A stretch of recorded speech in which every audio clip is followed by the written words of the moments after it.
야, 복음을 전할 때 열매도 있습니다. 복음을 전할 때 열매도 있습니다. 이런 제목으로 잠시 은혜 나누겠습니다.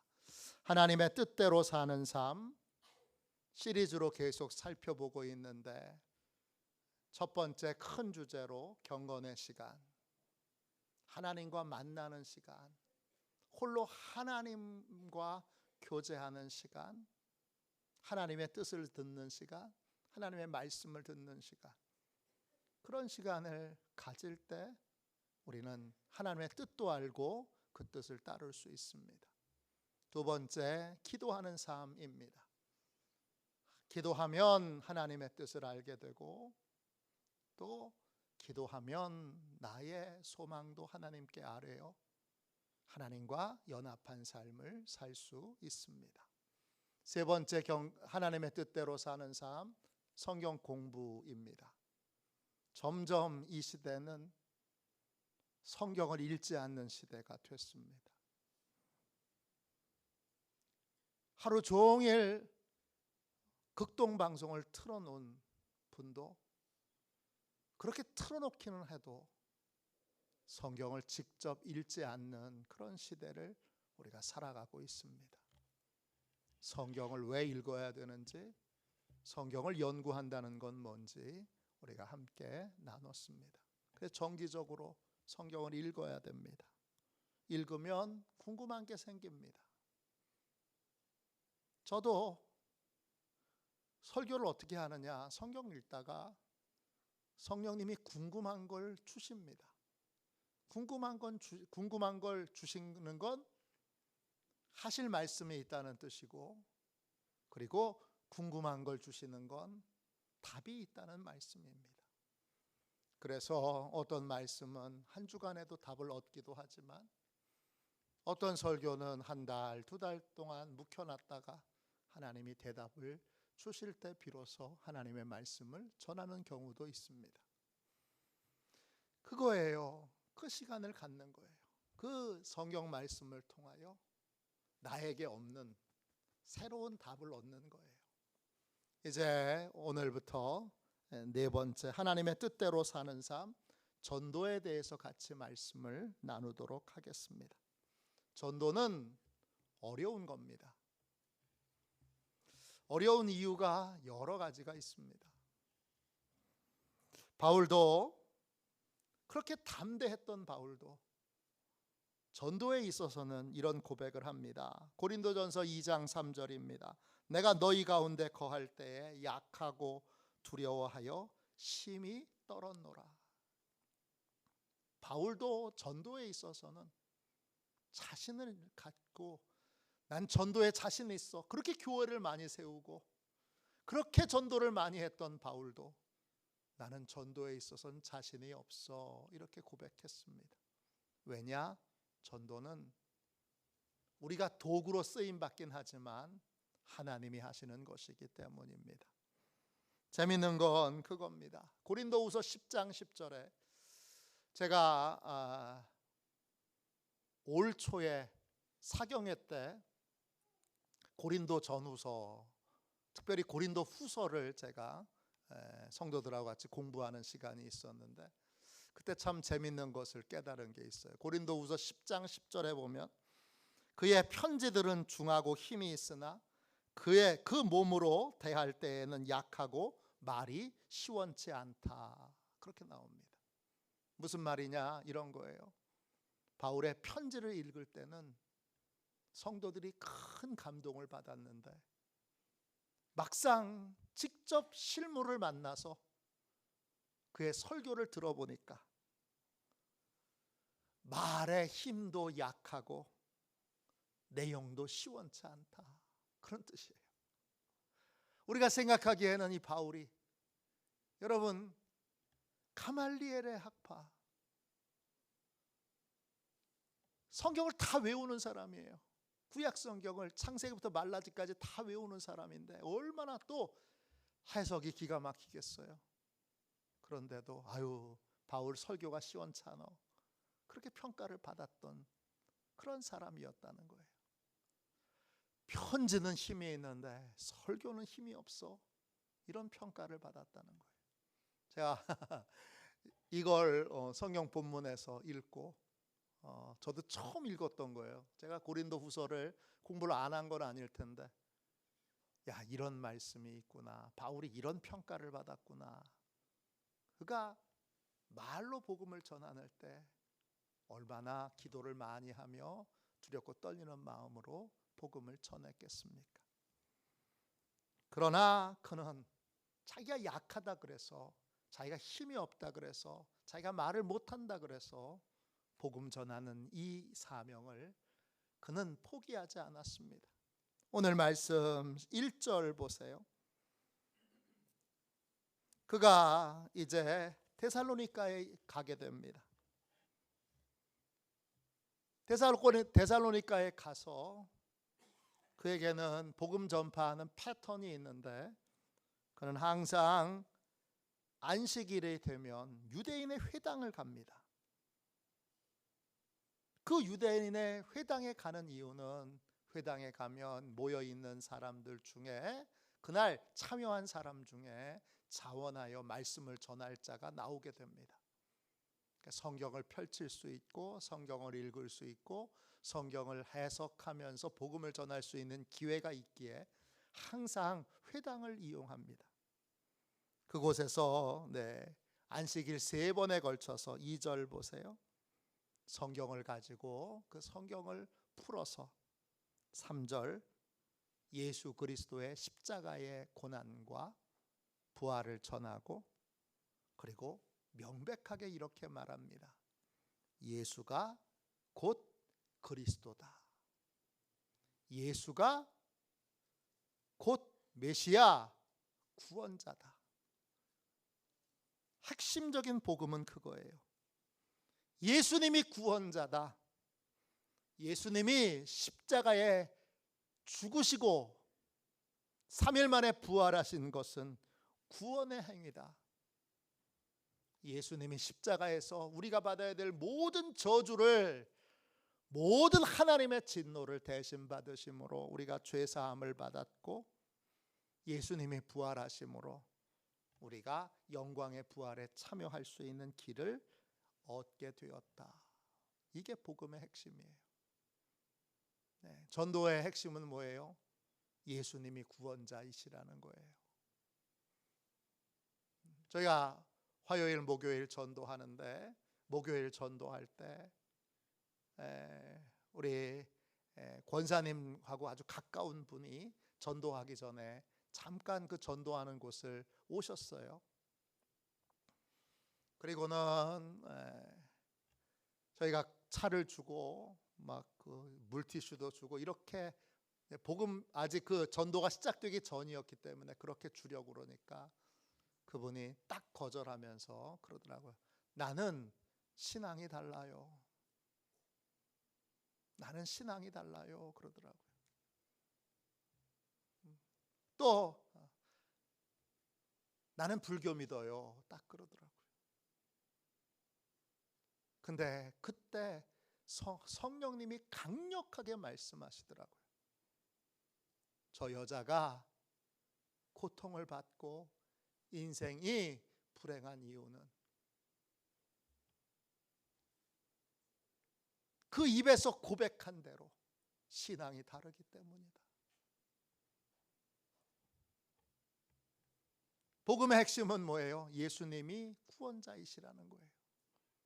예수님이 구원자이시니까 예수님을 믿어야 합니다. 이걸 새 안식일에 거쳐서 전했어요. 전했더니 어떤 일이 벌어졌어요? 4절 보세요.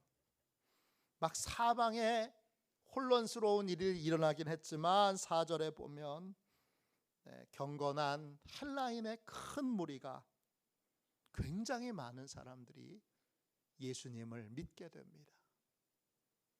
또요, 적지 않은 귀부인들이 이 바울이 전하는 전도를 듣고 바울과 실라를 따르게 됩니다. 따른다. 헬라 말로 포스클레로오입니다. 뜻은 연합하다, 신뢰를 주다 그런 뜻이에요. 바울과 실라를 믿고 바울과 실라의 이 여러 하나님의 말씀을 전하는 내용을 진리로 받아들였다는 거예요. 그게 따르는 거예요. 복음을 전하는 건 복음을 전하는 건 우리가 하는 일이지만 복음을 받아들이게 하는 건 주님이 하시는 일이에요. 근데 내가 능력이 부족하다고, 내가 말을 잘 못한다고, 또 지금 이 시대에 복음을 전도를 하는 사람이 어디 있어? 요즘 받아들이는 사람이 어디 있어? 그래도 여러분 분명히 기억하셔야 되는 건 예수님이 그리스도이시라는 이 복음을 전하는 곳에는 반드시 그걸 받아들이도록, 그걸 믿도록 하나님이 예비해 놓으신 사람이 있다는 겁니다. 전하면 복음을 받아들이는 사람이 생기고, 전하지 않으면 복음을 받아들이는 사람이 없다는 거예요. 코로나가 끝나고 나서도 교회가 두 종류로 나눠져 있어요. 한국교회 트렌드 2016 목회 데이터 연구소라고 이제 교회 여러 통계들을 내는 그런 선교단체가 있는데, 우리 감리교 목회교육 세미나에 여러 번 오셨어요. 지용훈 대표가. 근데 그 당시에 처음에 할 때는 뭐 데이터가 별로 없었는데 이젠 데이터가 많이 축적이 돼서 이제는 앞으로 교회가 어떻게 될 것인가에 대하여 예측하는 그러한 탁월한 어떤 그런 방향을 제시해 줄 수 있는 그런 단체가 됐어요.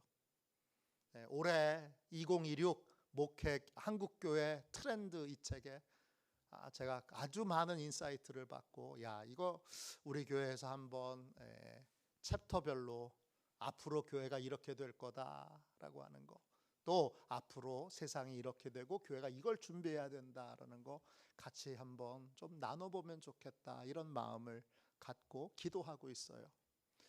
근데 이제 그 책에 보면 코로나 이후에 교회가 대부분 다 모임도 작아지고 헌금도 작아지고 출석하는 교회도 작아졌는데, 그런데 그 가운데에도 출석하는 교인들의 숫자가 늘어나고 모임이 많아지는 교회들이 있다는 거예요.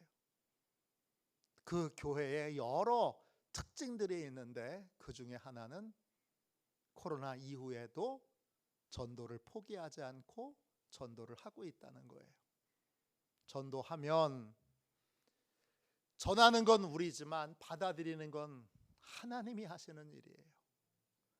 아무것도 못하는 그러한 말 못하는, 말을 더듬는 사람도 하나님이 복음 전파의 도구로 쓰세요. 그러니까 우리는 때를 얻든지 얻지 못하든지 열심히 복음을 전하는 인생이 될 때, 복음을 전하면 하나님이 반드시 열매 맺게 하여 주실 줄로 믿습니다. 제가 그걸 언제 체험했느냐? 제가 군대 있을 때 체험했어요. 신병교육대 가기 전에 보충대라는 데를 가요. 춘천에 있어요. 지금은 없어졌어요. 저는 백이보충대로 갔는데, 그날 목요일 날 화요일 날 들어갔네요. 죄송해요. 화요일 날 들어갔는데 수요일 날 저녁에 예배가 있잖아요. 성가대를 모집하더라고요. 그래서 보충대에서 성가대 모집하길래 자원해서 저 성가대 할게요. 그리고 이제 손 들었더니 수요 저녁 예배를 드리기 전에 모여서 성가대 연습을 하더라고요. 근데 이제 지휘하는 친구도 훈련병이고 거기에 이제 연습하는 분도 다 훈련병이에요. 다 모여 있는데 지휘하는 친구가 그 찬송을 먼저 한번 부르자고 그러더라고요. 오늘 집을 나서기 전에. 그리고는 그 찬송을 부르기 전에 이런 말을 하는 거예요. 여러분 중에는 집을 한 번도 안 떠나본 사람이 있을지 몰라요. 집을 한 번도 안 떠나보고 처음 집을 떠날 때 주님이 도와주시도록, 정말 주님이 인도해 주시도록 기도하셨나요? 주님께 걱정되고 또 근심되는 걸 맡기셨나요? 우리 이 찬송 부르며 그렇게 주님께 우리의 군 생활 전체를 맡깁시다. 그런 내용의 얘기를 했어요. 그때 저는 제가 신학교 2학년 때부터 아동부, 중고등부, 청년부를 맡아서 그래서 졸업할 때까지 하고, 그 다음에 대학원 다니는 동안에는 또 제법 규모가 있는 교회에서 교회 학교를 섬겼어요. 그러니까 교회 학교를 섬긴 지가 벌써 꽤 오래된, 그리고 어떤 부분에선 노련한, 또 중고등부 수련회에 강사로 가서 또 부흥회도 인도한 그런 사람이었는데, 제가 그 말을 듣는데 제 마음에 회개하는 마음이 확 일어나더라고요. 어떤 회개하는 마음이 일어나느냐 하면, 제가 그런 말을 얼마나 많이 했는지 몰라요. 근데 그 말을 할 때 정말 절박하게 그 말을 듣는 우리 친구들의 마음을 생각해서 그 말을 했는지, 제 말에 정말 전심을 다하고 진심을 담았는지 그러한 회개하는 마음이 막 일어나더라고요. 그래서 그 찬송을 부를 때 눈물이 터지는데 제가 깜짝 놀랐어요. 눈물이, 여러분도 다 경험해 보셨지만 저는 그때 처음 경험했던 것 같아요. 의지적으로 눈물이 안 멈춰요.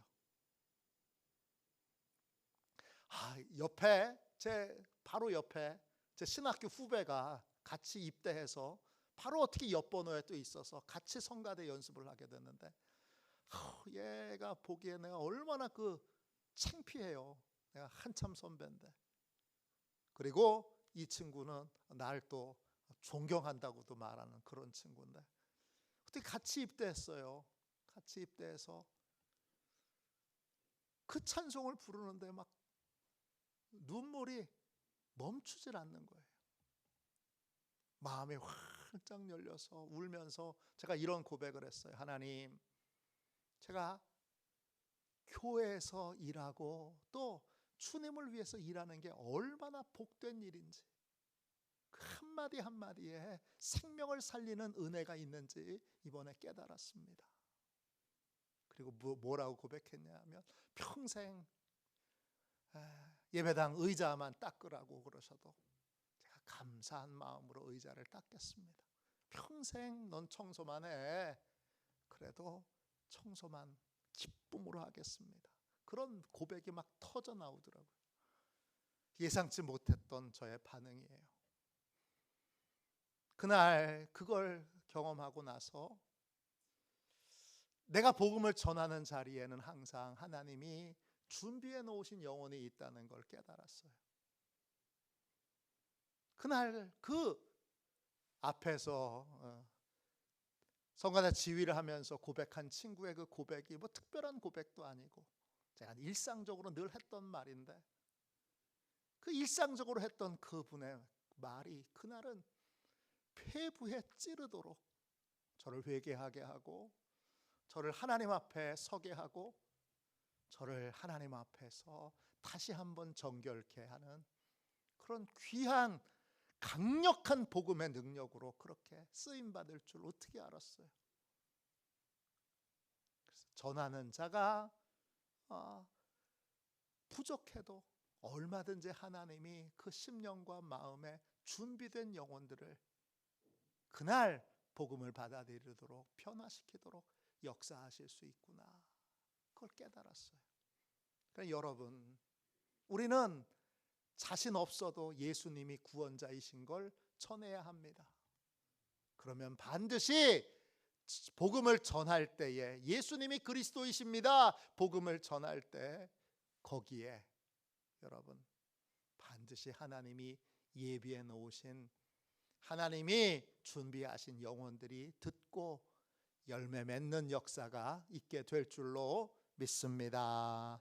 전하면 열매 맺고, 전하지 않으면 열매 맺지 않는 거예요. 저희 외할아버지는 안동 김씨예요. 제가 정확하게는 잘 모르겠지만 안동 김씨가 고집이 세다고 합니다.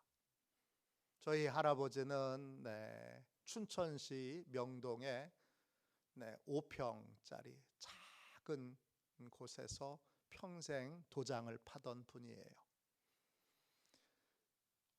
월요일부터 토요일까지는 도장을 파고 주일은 농사를 짓는 분이에요. 그런데 저희 할머니가 선교사님의 도움으로 병고침을 받고 은혜를 받고 교회를 나가기 시작했는데, 교회만 가면 주일날 새벽부터 저녁 예배까지 식구들을 다 끌고 가요. 식구들을 다 끌고 가는데 사남 이녀예요. 사남 이녀를 다 끌고 가는 거예요. 주일밖에, 일요일밖에 농사 지을 수 없는데 할아버지는 혼자서 농사 짓다가 화가 나가지고 막걸리를 드시고 와서 교회 갔다 오면 또 큰 소동이 벌어지고 그랬는데, 저희 할머니가 12년 동안을 기도했잖아요. 동네 사람들이 뭐라 그랬냐 하면, 이 동네에 있는 사람들 다 예수 믿어도 끝까지 예수 믿지 않을 한 사람, 우리 할아버지 그랬어요. 근데 여러분, 하나님의 때가 되니까 그 어마어마한 고집을 가졌던 저희 할아버지도 하나님이 꺾으시더라고요. 어떻게 꺾어졌느냐, 큰 아들이 청운의 꿈을 품고 초등학교 교사였는데 서울로 전근 갔다가 1년 만에 연탄가스 중독으로 죽었습니다. 큰아들 죽고 장례를 집례하는 가운데, 그 장례를 집례하는 가운데 그 자리에 할아버지가 안 계실 수가 없잖아요. 거기서 설교 말씀을 듣다가 은혜 받고 꼬꾸라져서, 그래서 예수님 믿게 됐고, 제가 말씀드린 대로 하나님이 12년 동안 기도해 놓은 게 있어서 그런지 교회 나가자마자 새벽 기도, 저녁 기도, 돌아가실 때까지 그렇게 하시는, 그래서 교회에서 장로님까지 되시는, 늦게 예수 믿으셨는데, 그리고 그 교회도 춘천 성결교회로는 강원도에서 성결교회 중에 제일 큰 교회인데 거기 얼마나 장로님 후보들이 많았겠어요. 그런데도 장로님이 되셔서 돌아가셨습니다. 하나님이 때가 있어요. 준비시켜 주신다니까요. 그러니까 우리가 헤아리지 말고, 그때가 언제인지 우리는 몰라요. 때를 얻든지 얻지 못하든지 예수님이 그리스도이십니다. 예수님이 구원자이십니다. 당신은 예수님을 믿어야 인생의 구원을 얻습니다. 인생의 문제가 해결됩니다. 이렇게 힘있게 전하는 저와 여러분이 되시기를 주님의 이름으로 축원합니다. 또 이런 경우도 있어요. 복음은 들었어요. 믿게 됐어요. 근데 지금 형편이 안 돼서 예수를 못 믿다가 나중에 가서 그 들은 복음, 그 깨달은 복음 때문에 교회에 나가는 경우도 많이 있어요. 그러니까 지금 전했는데 열매가 없다고 여러분 서운해하거나 섭섭해할 필요가 없어요. 제가 아는 권사님은 이제 큰 공장 사장님의 둘째 부인으로 시집을 갔어요. 애들이 있어요. 그래서 집안에 그 아이들을 잘 돌보는데, 그 아이들이 초등학교에 입학했어요. 근데 그 초등학교에 새로 부임한 여선생님이 있는데 마침 그 여선생님이 그 아이의 담임 선생님이 됐는데 살 집이 없는 거예요. 근데 여기 공장 사장님 댁이니까 방이 여러 채 있잖아요. 그래서 그냥 돈 안 받고 그 방을 담임 선생님한테, 선생님 우리 아이 잘 봐주세요. 그리고 담임 선생님한테 그냥 무료로 방을 쓰시도록 드렸어요. 근데 그 방에서 어쩐 일인지 연탄가스가 새서 선생님이 돌아가셨어요. 선한 목적으로 했는데 큰일이 난 거예요. 이 여자 권사님, 그때는 교회 안 다닐 때죠. 너무 무서웠대요. 왜냐하면 그 부모님들이 와가지고 그 꽃다운 자기 딸이 연탄가스 중독으로 죽은 거잖아요. 막 멱살을 잡고 호통을 치고 살려내라 그러고 또 돈을 막 요구하고, 그러면 어떻게 하나. 너무 두려웠대요. 근데 가족들이 왔는데 목사님하고 함께 왔대요. 교회 다니는 분이셨어요. 그 목사님과 함께 장례를 치르면서 그 부모님이 손을 꼭 잡고 고맙다 그러더래요. 우리 딸 잘 돌봐줘서 고맙다고. 살고 죽는 건 하나님이 하신 거 아니냐고. 우리도 섭섭하긴 하지만 그거 하나님의 때에 하나님이 데려가신 건데 어떡하겠냐고. 우리 딸이 어머님이 잘 돌봐줘서 너무너무 건강하게 행복하게 잘 지냈노라고 편지를 여러 통 보냈다고, 고맙다고 인사를 여러 번 하고, 그리고 장례를 치르고 갔다는 거예요.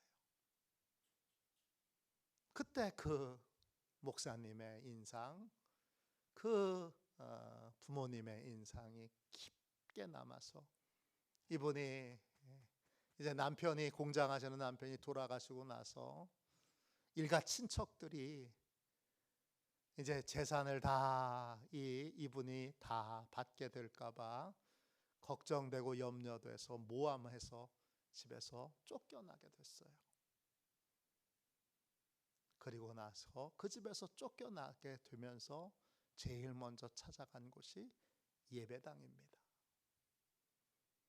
그때 그 고맙다는 그 한마디, 그 얼마나 진하게 느껴졌으면 나는 앞으로 예수 믿는 사람으로 살아야지. 나는 앞으로 신앙생활하는 사람으로 살아야지. 그분 신앙생활을 얼마나 깊이 있게 잘 하시는지 몰라요. 정말 깊은 믿음의 사람으로 많은 성도들의 본이 되고 많은 성도들을 돌보면서 또 격려하면서 그렇게 신앙생활을 하고 있어요. 그때 그 순간 복음을 삶으로 만났던 그 한순간이 잊혀지질 않는 거예요. 그래서 복음이 전해지게 된 거예요. 오늘 전도는 해야 됩니다. 지금 당장 열매가 있든지 없든지. 전하는 건 내가 전하는 거고, 그리고 그 복음을 받아들이게 하는 건 하나님이 하시는 일이에요. 하나님이 언제 어떤 분을 어떻게 준비하셨는지 우리가 모릅니다. 그러니까 때를 얻든지 얻지 못하든지 복음을 전하면 하나님이 지금 열매 맺게 하시기도 하고, 앞으로 열매 맺게 하시기도 하고, 장차 열매 맺게도 하십니다. 언제 열매 맺게 하실지 아무도 모르니 여러분 열심히 때를 얻든지 얻지 못하든지 예수가 그리스도이십니다. 예수님이 메시아입니다. 당신은 예수 믿어야 살아. 당신은 예수님 믿어야 살아. 그렇게 예수님을 힘있게 전하는 저와 여러분이 되시기를 주님의 이름으로 축원합니다. 우리 이 시간 함께 찬양하겠습니다.